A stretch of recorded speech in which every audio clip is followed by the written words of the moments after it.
بسم اللہ الرحمن الرحیم۔ مومنین، کیا آپ جانتے ہیں کہ قرآن کریم حضرت ابو طالب کو کامل الایمان کہتا ہے، لیکن بصیرت کے اندھے اس روشنی کو دیکھ نہیں پاتے۔ جن کے اپنے چراغ تلے اندھیرا ہو، وہ ابو طالب علیہ السلام کو کیا سمجھیں۔ آج میں لایا ہوں قرآن سے ایمان ابو طالب پر قرآنی دلائل۔ مومنین، امام جعفر صادق علیہ السلام کا فرمان ہے، مثل ابی طالب مثل اصحاب الکہف، کہ مومنین حضرت ابو طالب کی مثال اصحاب کہف کی مثال کی طرح ہے۔ انہوں نے اپنے دلوں میں ایمان کو چھپایا اور حالات کے مصلحت کے تحت اپنے ظاہر کو دوسروں کے ساتھ ہم آہنگ رکھا، پس اللہ تعالیٰ نے انہیں دوہرا اجر عطا فرمایا۔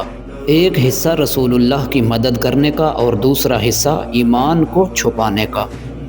مومنین، قرآن نے بھی ہمیں دکھایا کہ چھپایا ہوا ایمان بھی نور کی مانند ہے، اور آج ہم اس نور کو حضرت ابو طالب میں دیکھیں گے۔ آئیے قرآن سے دیکھتے ہیں کس کس شخصیت نے اپنے ایمان کو چھپایا اور اللہ نے ان کو قرآن میں مومن کہا۔ پہلی مثال مومن آل فرعون کی۔ اللہ قرآن میں فرماتا ہے، وَقَالَ رَجُلٌ مُؤْمِنٌ مِّنْ آلِ فِرْعَوْنَ يَكْتُمُ إِيمَانَهُ أَتَقْتُلُونَ رَجُلًا أَن يَقُولَ رَبِّيَ اللَّهُ وَقَدْ جَاءَكُم بِالْبَيِّنَاتِ مِن رَّبِّكُمْ وَإِن يَكُ كَاذِبًا فَعَلَيْهِ كَذِبُهُ وَإِن يَكُ صَادِقًا يُصِبْكُم بَعْضُ الَّذِي يَعِدُكُمْ إِنَّ اللَّهَ لَا يَهْدِي مَنْ هُوَ مُسْرِفٌ كَذَّابٌ۔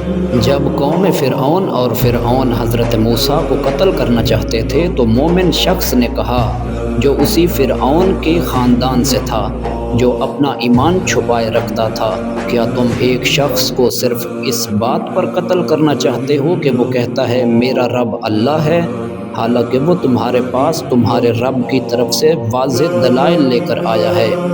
اگر وہ جھوٹا ہے تو اس کا جھوٹ اسی پر پلٹ پڑے گا، اور اگر وہ سچا ہے تو وہ تمہیں وہ کچھ پہنچا دے گا جس کا وعدہ تمہیں دیا گیا ہے۔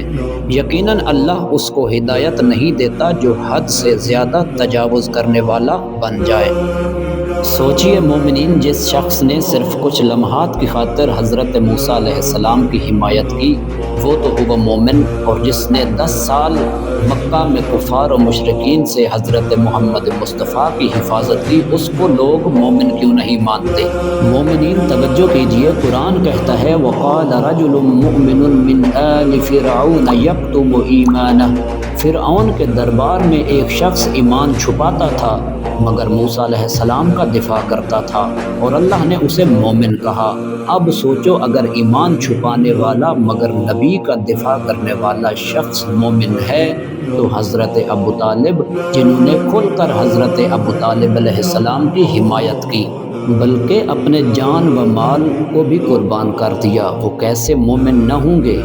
یہی قرآن کی منطق ہے اور یہی قرآن کا اصول ہے۔ مومنین، اگر قرآن کے اصول کے مطابق ایمان کا چھپانا اور نبی کی حمایت کرنا ایمان کی علامت ہے، تو حضرت ابو طالب کا ایمان بھی اسی قاعدے کے مطابق ثابت ہوتا ہے، اور حضرت ابو طالب سے بڑا کوئی کامل الایمان نہیں۔ مومنین، دلیلیں بہت زیادہ ہیں۔ اصحاب کہف، مومن آل یاسین اور مومن آل فرعون نے ایمان چھپایا، لیکن اللہ نے ان کی نیت اور قربانی کو قبول کیا۔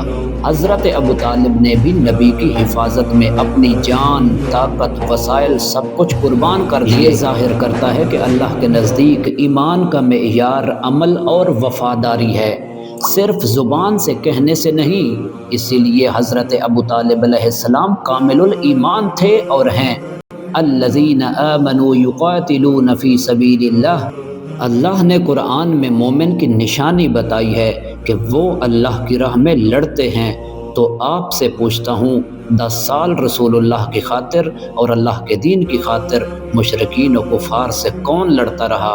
یہ ابو طالب کا انکار نہیں، قرآن کا انکار ہے۔ مومنین، ویڈیو اچھی لگی ہو تو چینل کو ضرور سبسکرائب کریں، لائک کریں، شیئر کریں۔ کوئی سوال ہو تو کومنٹس میں ضرور لکھیں۔ اللہ حافظ۔